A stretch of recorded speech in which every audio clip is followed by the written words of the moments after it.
uşaqlar sözə baxmaq istəmirlər. Doğru deyirsən Məmməd. Məsləhətə qulaq asmırlar. Bizim Əhməd elə uşaqlıqdan sözə baxan deyildi, hə? Leylanı demirsən, anası böyüyüb, mən də onu ərköyün saxlamışam. Bizim vaxtımızda evlad ata-anasından çəkinərdi. Qızın həddi neydi, atanın bir sözünü iş eləyəydi. Toy günü yalnız anam mənə dedi ki, biz səni evləndiririk. Elə Leylanın anası da mənim üzümü toy gecəsi gördü. İndi gör, qızı nə deyir? Mən hələ oxumalıyam. Gör mənim oğlum nə deyir? Mən bu cür evlənmək istəmirəm, vəssalam. Gör mənim qızım nə deyir? Üzüyü qaytar. İndi sənin üçün 19-cu əsr deyil.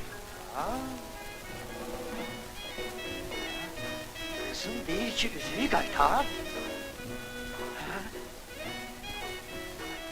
Şükür Allaha. Şükür Allaha. Evet, hayır. Vallahi yok. Vallahi yok. Mən getirirəm.